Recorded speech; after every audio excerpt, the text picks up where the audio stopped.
কিরকমটা ভিড় রয়েছে দেখুন।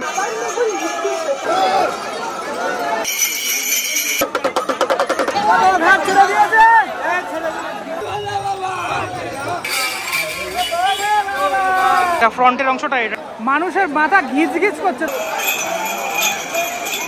মানুষজন এখান থেকে প্রবেশ। শ্রাবণ মাসের প্রথম সোমবার মানেই যেতে হবে আপনাকে তারকেশ্বর।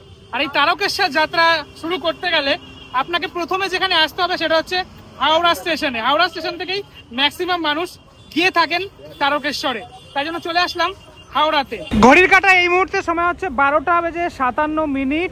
আর আমি হাওড়া স্টেশনের একদম বাইরের তাতে রয়েছি, ভিতরটাতে যাব। অনেক ট্রেন এখান থেকে অ্যাভেলেবেল রয়েছে। প্রথমে যাব হচ্ছে শেওড়াফুলি জংশন, কেননা ওখান থেকেই মানুষজন জল ভরে থাকেন। এই যে যারা যাচ্ছেন দেখছো তীর্থযাত্রী, তারা কিন্তু শেওড়াফুলি থেকেই জল ভরেন। প্রচুর ট্রেন অ্যাভেলেবেল রয়েছে এখান থেকে, হাওড়া থেকে শেওড়াফুলির, আরামবাগ লোকাল, মেমারি, তারকেশ্বর লোকাল, প্রচুর ট্রেন রয়েছে। চলো তাহলে যাওয়া যাক ভিতরে। এখানে অলরেডি আমি দেখতে পাচ্ছি হাওড়া ব্যান্ডেল, হাওড়া আরামবাগ সেগুলো রয়েছে। তো এই ট্রেনগুলোই মোটামুটি যাওয়ার ট্রেন। আমরা যাচ্ছি হচ্ছে হাওড়া ব্যান্ডেল লোকালে। এই যে অলরেডি ব্যান্ডেলের যে গাড়ি, সে গাড়ি ঢুকলো। এখানে প্রচণ্ড ভিড় রয়েছে, এমনিতেই হাওড়া স্টেশনে ভিড় থাকে, আর এখন কিন্তু এই যারা তীর্থযাত্রী তাদের জন্য কিন্তু আরও অনেক ভিড় রয়েছে।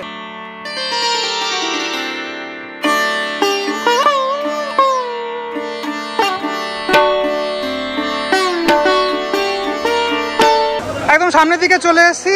এখানটা মোটামুটি সিট রয়েছে, তবে বেশিরভাগই এই তীর্থযাত্রী যারা রয়েছেন তারা। একদম নির্ধারিত টাইম অর্থাৎ 1:15 ট্রেন কিন্তু ছেড়ে দিল। শেওড়াফুলি ঢুকছে, তার আগে ভিড়টা তোমরা লক্ষ্য করছো, সবাই কিন্তু এনআরআই রয়েছেন যারা শেওড়াফুলি থেকে জল ভরবেন। নিমাই তীর্থ ঘাট বলে একটা ঘাট আছে সেখান থেকে।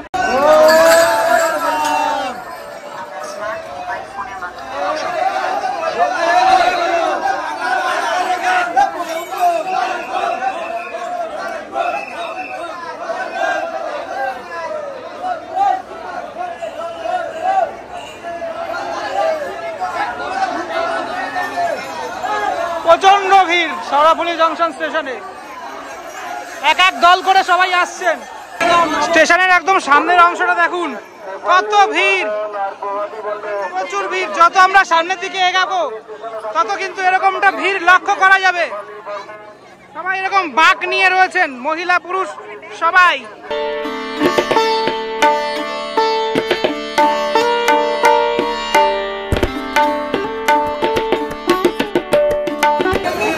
আজকে প্রথম দিন, তাতেই এতটা ভিড় রয়েছে।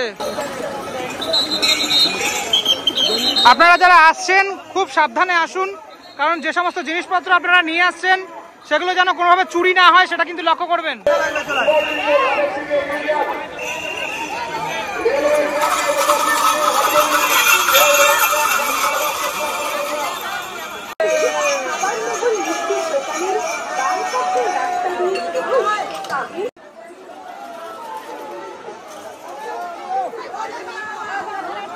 স্টেশন থেকে ভিড়টা দেখুন আপনারা কিরকম, সবাই যাচ্ছে, প্রচুর ভিড়। এক একটা ট্রেন আসছে আর এরকমটা ভিড়।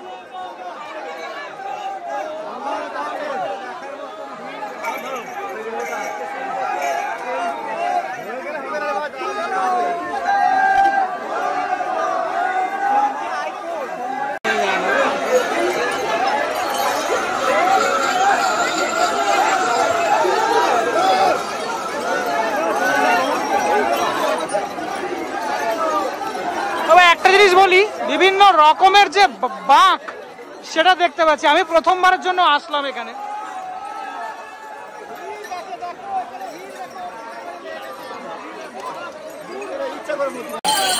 আজকে যত সামনের দিকে এগাবো ততই এই ভিড়টা আপনাদেরকে দেখাবো। প্রচুর ভিড়। আর এই রাস্তার এইদিকে ওদিকে অনেক এরকম দোকান রয়েছে, যে দোকানে পুজোর সব সামগ্রী সেগুলো পাওয়া যাচ্ছে।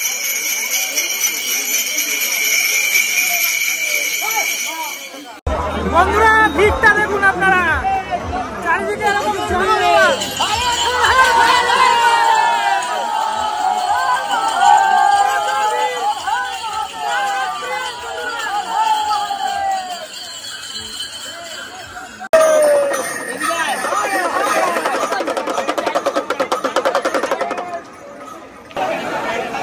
শেওড়াফুলি থেকে আসলে এইখানে একটা ফার্স্ট একটা ঘাট পড়ে, সেখানেও অনেক মানুষজন ঢুকছেন জল নিতে। এবার আপনাদেরকে বলি, এই যে আমি জায়গাটা দাঁড়িয়ে রয়েছি, এরকম একটা 3 রাস্তার মোড় একটা, এটা হচ্ছে পোদ্দার ঘাট।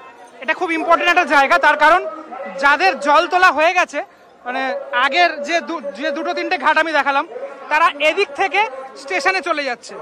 যারা নিমাই তীর্থ ঘাটের উদ্দেশ্যে যাচ্ছে তারা এদিক থেকে সোজা চলে যাচ্ছে। আর যারা মনে করছে যে নিমাই তীর্থ ঘাট যাবেন না, তারা এই পোদ্দার ঘাটে তারা জল তুলবেন। এই জন্যই এই জায়গাটা ভীষণ ইম্পর্টেন্ট। ঘাটে যাওয়ার আগে এরকমটা দাঁড়িয়ে রয়েছি, মানে জ্যামে ওখানে ছাড়বে তারপরে যেতে হবে আর কি, এরকমটা ভিড় রয়েছে সামনে। এই তো ভিড় তোমাদেরকে দেখালাম। আর ঘাটে যাওয়ার আগে এরকম গেট রয়েছে অনেক, এই গেটগুলোকে বন্ধ করে দিচ্ছে। সামনেই রয়েছে ঘাট, পুলিশ প্রশাসনের যারা কর্তারা তারাও কিন্তু রয়েছেন। ধীরে ধীরে সবাই সামনের দিকে যাচ্ছে। এখান থেকে আপনাদেরকে দেখাই, ঘাট একদমই সামনে। তারকেশ্বর যাইবার পথ এইদিকে, আর জল তোলার ঘাটটা ডান দিকের দিকে। এটা হচ্ছে একদম লাস্ট ঘাট, যেহেতু তাই ভিড়টা এখানে হয়, বেশি পরিমাণে ভিড় হয়। আর ঢুকে গেলাম আমরা মেন জায়গাতে। যাদের জল তোলা হয়ে গেছে তাদেরকে দেখাই, এই যে এইদিকে তারা 2টো লেন করে দেওয়া হয়েছে, আর যারা যাচ্ছে তারা আরেকটা লেন দিয়ে যাচ্ছে। এটা হচ্ছে এই ঘাটের গেটটা, গেটের যে অংশ সেটা।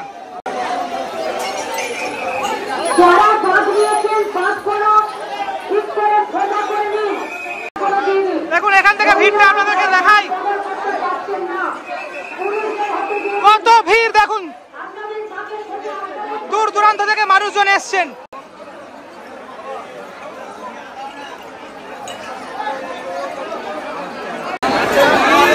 নিমাই তীর্থ ঘাটের একদম সামনেই শ্রী চৈতন্য মহাপ্রভুর একটি এরকম মূর্তি রয়েছে। আসছেন যারা, তাদের বাঁক রাখার জন্য এই যে জায়গাগুলো এখানে রয়েছে, অনেক এরকম জায়গা অনেক করা হয়েছে এখানে। আমি কিছুটা সামনে এসে দাঁড়িয়ে রয়েছি, আপনাদেরকে দেখাচ্ছি। এখান থেকে একটুখানি আমি জুম করি যদি দেখাই, মানুষের মাথা ঘিচ ঘিচ করছে, দেখতে পাচ্ছেন? প্রচুর প্রচুর মানুষ। এখান থেকে কিন্তু দেখতে হেভি লাগছে, হ্যাঁ পুরো ব্যাপারটা। একটা বড় একটা গাছ রয়েছে।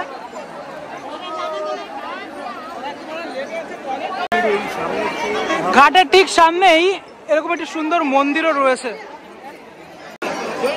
উপরের একটা অংশ থেকে দেখাচ্ছি আপনাদেরকে কিরকমটা ভিড় রয়েছে। দেখুন ঘাটের একদম সামনের অংশটাতে মানুষজন যাচ্ছেন আসছেন, এরকমই একটা জায়গা। কোনো মানে এই জায়গাটাতে এখান থেকে চলে যাচ্ছেন মানুষ, এদিক থেকে আসছেন, ঠিক আছে। আর মন্দিরটা তো দেখালামই, সুন্দর একটা পরিবেশ এই অংশটা জুড়ে, টোটাল এই জায়গাটা জুড়ে।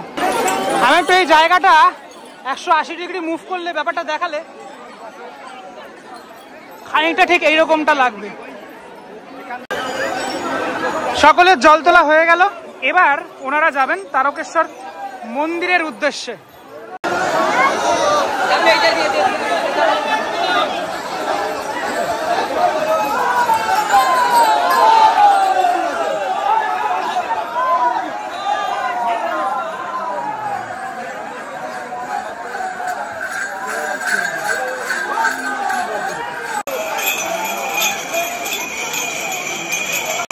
থেকে আসি সবাই কিন্তু সামিল এই যাত্রা পথে।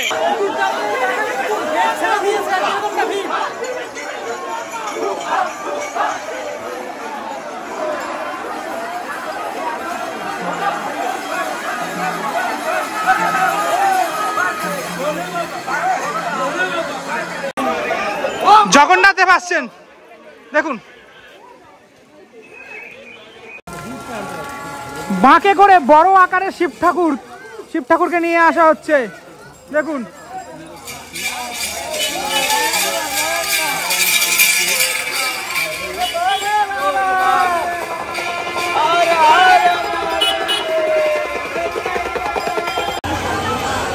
হাঁটতে হাঁটতে এই মুহূর্তে পৌঁছালাম বৈদ্যবাটির মোড়ে। মানে এদিক থেকেও মানুষজন আসছেন, এদিক থেকেও আসছেন, ঠিক আছে। মানে জল তুলে যাচ্ছেন এদিক থেকে, একটু রাউন্ড করে আর কি ঘুরছেন, আবার ওইদিকে চলে যাচ্ছেন।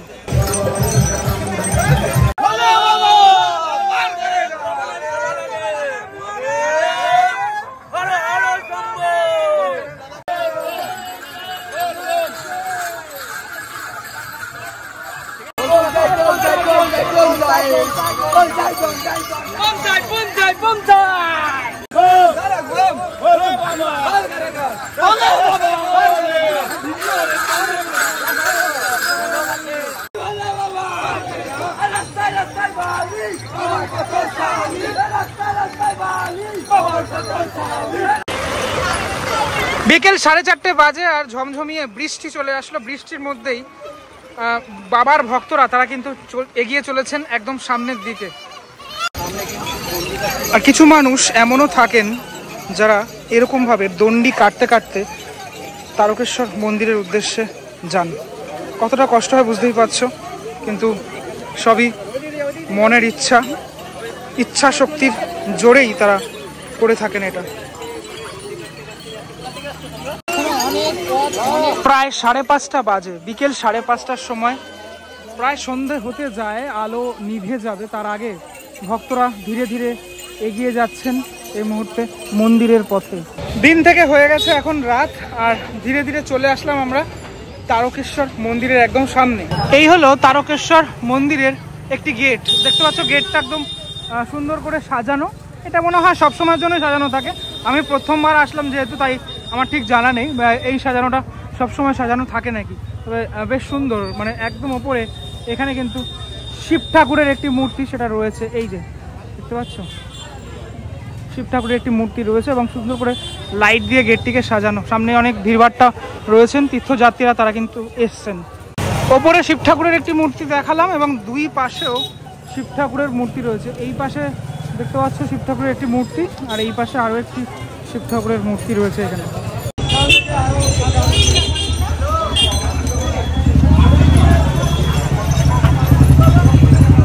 মন্দিরে ঢোকার আগে এরকম অনেক দোকান রয়েছে, সেই দোকানগুলোতে পূজার সামগ্রী সব বিক্রি হচ্ছে। মন্দিরের ভিতরে আমি এন্টার করে গেছি, এই যে জল ঢালার জন্য যে লাইন সেটা কিন্তু এইদিকে। এখান থেকে আপনাদেরকে দেখাই, এই যে লাইনটা দেখতে পাচ্ছেন, এই লাইনে এই যে জল ঢালছে, এই যে পুরোহিত মশাই রয়েছেন, এই যে জল চলে যাচ্ছে কিন্তু ভিতরে, একদম ভিতরের অংশটাতে চলে যাচ্ছে, দেখাচ্ছি আপনাদেরকে, এই দেখুন জলটা চলে যাচ্ছে একদম ভিতরে। প্রচন্ড লাইন, আজকেও লাইন, এবং এখন প্রতিদিনই লাইনটা এরকমটাই হবে। এই হলো মূল ব্যাপার। বহু পুরনো মন্দির, যদি আমি প্রথমবার আসলাম এই মন্দিরে, টোটালি মন্দিরটাতে ওপরের অংশটা দেখলে আপনারা বুঝতে পারছেন, সেটা এসেছেন আপনারা অনেকেই এসেছেন এই মন্দিরে আগে, আমি জানি। প্রচন্ড ভিড়ভাট্টা রয়েছে এই মুহূর্তে, ঠিক আছে, পুরুষ নারী সকলে মিলে কিন্তু এখানে জল ঢালতে এসেছে। মন্দিরের একদম সামনের অংশটা এটা, ফ্রন্টের অংশটা এটা। ঠিক এখান থেকে পুজো দিয়ে মানুষজন বেরিয়ে যাচ্ছেন এই বাহির পথ থেকে। এটা আর একটা গেট মন্দিরের, এদিক থেকেও মানুষও বেরাচ্ছেন, ঢুকছেন এই অংশটা থেকে। মহিলা পুরুষ প্রত্যেকটা লাইন এখানে কিন্তু আলাদা আলাদা করা। পুজো দেওয়া হয়ে গেলে এই যে জায়গাটা দেখতে পাচ্ছেন আপনারা, জলাশয়টা, এখান থেকেই মানুষজন স্নান করেন আর এখান থেকেই জল নিয়ে যান। এটা হলো মন্দিরের মেনলি যে এন্ট্রি গেট সেটা, আর আমি যেখান থেকে ঢুকলাম সেটা বাহির পথ ছিল, ওখান থেকে আমরা মানে ফার্স্ট একদম ঢুকে গেছি ওই জায়গাটা থেকে। তো এটা হচ্ছে মেনলি এন্ট্রি গেট, মানুষজন এখান থেকে প্রবেশ করেন। এখানে কিন্তু শিব ঠাকুরের একটি মূর্তিও রয়েছে। আজকের এই ভিডিওটার মধ্যে সম্পূর্ণ তারকেশ্বর যাত্রা আপনাদেরকে দেখালাম, মানে একদম যেভাবে মানুষজন পায়ে হেঁটে যাত্রা করেন সেটাই চেষ্টা করলাম, যতটুকু আমার পক্ষে সম্ভব দেখানোর চেষ্টা করলাম। আপনারা যখন এই শ্রাবণ মাস জুড়ে আসবেন পুরো ব্যাপারটা কিছুটা হলেও আন্দাজ করতে পারলেন, যদি যারা প্রথমবার আসছেন তারকেশ্বরে। আমিও প্রথমবার আসলাম, আমার একটা দারুণ এক্সপিরিয়েন্স হলো। মানুষজন এত পরিমাণে আসেন এখানে রাজ্যের বিভিন্ন স্তর থেকে, দেশ বিদেশের বিভিন্ন প্রান্ত থেকে। চলুন আজকের ভিডিও এখানেই শেষ করছি, পরবর্তী ব্লগে দেখা হচ্ছে। ততক্ষণের জন্য বিরতি নেবো, ভালো থাকবেন সবাই, টাটা।